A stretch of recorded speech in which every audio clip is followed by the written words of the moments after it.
All right, we're in Exodus chapters 25 through 29, looking at the details of the sanctuary, building the tabernacle in the wilderness. The first question reads, according to Daniel chapter 2, verse 11, where did the Babylonian gods not live? Verse 10 says, these are the astrologers answering King Nebuchadnezzar. In the end of verse 11, they say, no one can reveal it to the king except the gods, and they do not live among men.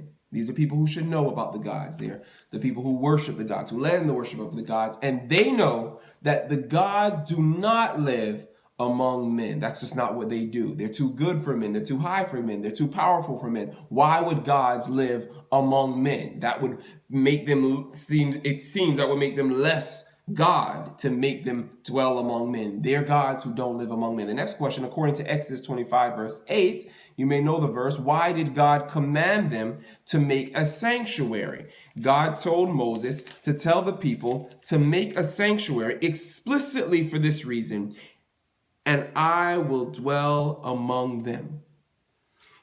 Right at the outset, remember, the Israelites have just come out of Egypt. They've been in Egypt for quite a long time. They've lost a sense of the true God. They didn't know much about God. They knew probably more about the Egyptian gods than they did about their own God. They knew about the gods who probably, like the Babylonian gods, did not dwell among men. They were too good for men. They're not concerned with the things of men. They had to be appeased by men, by sacrifice, even human sacrifice in some cases, but they were not interested in the concerns and affairs of men. And right at the outset, bringing them out of Egypt, bringing them to Mount Sinai, God introduces himself to the Israelites as different from that. He's different from the gods that they knew about, different from the gods that they had heard about, that they'd seen worship in Egypt, different from the gods of the Canaanites, different from the gods of the Babylonians. This is a God who desires to dwell among his people. Indeed, in the next question, according to Exodus 29, verses 45 and 46, what was one reason he brought them out of Egypt? Right there in Exodus 29, verse 45, he says, then I will dwell among the Israelites and be their God. They will know that I am the Lord their God who brought them out of the land of Egypt. Why?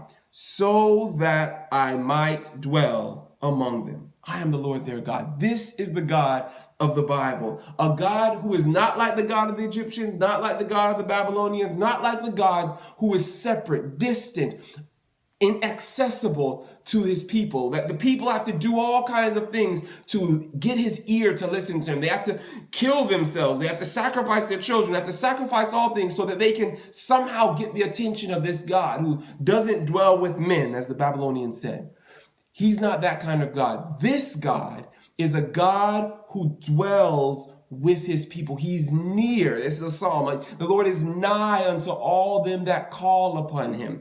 God says in James, draw nigh to God, and I will draw nigh unto you. This is the God of the Bible. He's a God who wants to be intimately close with his people. He says, I am their God, and they are my people.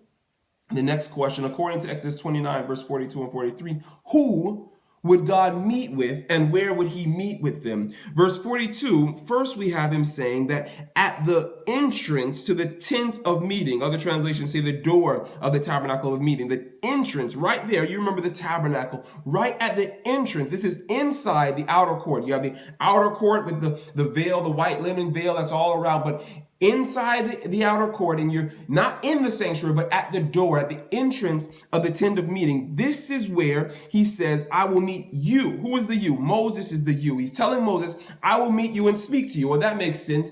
If the God's going to come close, of course, he's going to speak to the leader of the people, the spiritual leader. That's common. Most other gods, they can only be accessed through the priest, through some leader. So that makes sense, God. You're going to talk to Moses. You're going to meet with Moses. But verse 43 says this, there also, at that same place, also I will meet with the Israelites, the regular Israelites, the common Israelites, the no good Israelites, the lowly Israelites, the individual Israelites is who God says that he would meet at the entrance of the tent of meeting. What did this look like? Well, the people, they would come there for sacrifice, different sacrifices. They come and bring the first fruits of their harvest. They would come and bring their fellowship offerings. They come and bring their thank offerings. They come and bring, yes, their sin offerings, but they would come and they would bring these offerings to this place. Of course, not up to the place. It's a large area there in the outer court that people could come and meet with the priest who was going to assist them in the sacrifice. And there God says, I will meet with them. We don't know the details. We don't know exactly what that looked like, but somehow there was an experience when an individual came to the tabernacle. The individual, the lowly commoner like you and I, would have some kind of experience with God.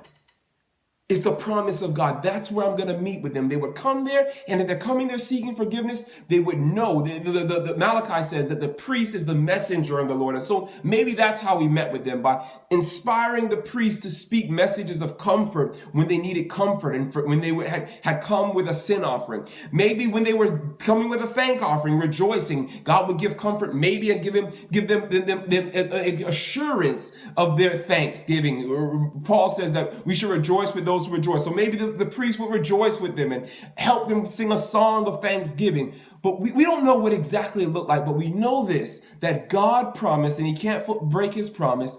God promised to meet with the children of Israel individually at the entrance of the tent of meeting. Again, this is a different kind of God. This is not a God like the Babylonians, like the Egyptians, like the Canaanites. This is a God who dwells with this people. Yes, his tent, his tabernacle is with them, with their tents. But not only that, the individual regular Joe Israelite could come and have the promise of a meeting with God. This is the God of the Bible. Next question, last question. What do you think the arrangement of the camp suggests about how God wants to relate to his people? If you see a diagram of the camp of the children of Israel, you'll see all of the tents of the Israelites going out east and west, going out north and south, and directly in the center of the camp is where God directed them to place his tent, his tabernacle of meeting. And the same word they use to talk about God's tabernacle is the same word they would use to talk about the tabernacle of the people. It was just his tent. They had a tent, he had a tent. They had a dwelling place, he had a dwelling place. And his dwelling place was right smack in the center of their dwelling places. All the Israelites could look on and see. Of course, there were a lot of them, so if you are far out, it'd probably be a little difficult, but they could look out and see when the glory of the Lord rested upon the tabernacle of the congregation, when the pillar of fire, the pillar of cloud rested on that. They could look to the center of the camp and see God is in their midst. When that fire came down and consumed the altar, the offering on the altar of burnt offering and the dedication, all Israel could look and see the presence of God in their midst. When they looked and saw that the tabernacle was tall, it was probably taller than most of their tents. And so even just coming out, they could look up and see from afar and see that's where God lives. And they could come near when they hear the trumpet call. They could come near and gather to the tabernacle of congregation. They're huddling close in the center of their camp. This is where God dwelt, right in the midst of them. And when they're coming out, when the kids are playing in their courtyard, they could hear the trumpet blowing. They could see the smoke of the altar, the burnt offering going up in the morning and evening. God was an intimate part of every aspect of Hebrew life in this arrangement. They could see the tabernacle. They could visit the tabernacle. They could smell the smoke ascending from the altar of burnt offering. God was there when they were learning, when the kids were playing, when they were talking, when they're working, when they're gathering their cattle, whatever they're doing, God was at the center of it. What is this trying to teach us? I think it's obvious. God wants to be in the midst of everything, not just once a week when we come to his house to worship. No. God wants to be with us in everything. He wants to be with us in our play, in our learning, in our work, in our fellowship, in whatever we are doing. God desires to be at the center of it. We see this illustrated, demonstrated by Jesus. Yes, God dwelt among the people in this tabernacle, in this tent. But John says in John 1 that Jesus, the Word, became flesh and dwelt among men. And we see Jesus not only interested in our spiritual life, but we see Jesus at a wedding feast. We see Jesus with children. We see Jesus at many feasts, eating, fellowshipping. Jesus, like the Father showed himself to be in the Old Testament, is showing that God wants to be present in every aspect of our life. What does this look like practically? It means that when we're having times of fellowship, when we're working, when we're playing, when we're learning, let our hearts ascend to God in prayer. Let us tell him what we're feeling. Tell him, and even at the end of our day, when we've had a long day, say, Lord, it's been a rough day. Lord, it's been a good day. I had a good day at work. I finished this project I was working on. I'm glad about that. Express to him what's on our heart. He wants to be a part, not just of our religious life, but he wants to be a part of every aspect of our life. Tell him our joys. Tell him our sorrows. Tell him our perplexities. Tell him everything that concerns our peace, because it concerns him. He's not the God of the Egyptians or the Babylonians. He's not the God that's far off, that's only to be worshipped at a weekly event or at a seasonal time that we can ascend and come and then go back to our life. No, God is in the midst, in the center, at the heart of, wants to be at the heart of everything we do. Everything that is important to us is important to him. And I believe this is even only a little part of the beautiful and glorious message of God's work and God's will in the Hebrew sanctuary.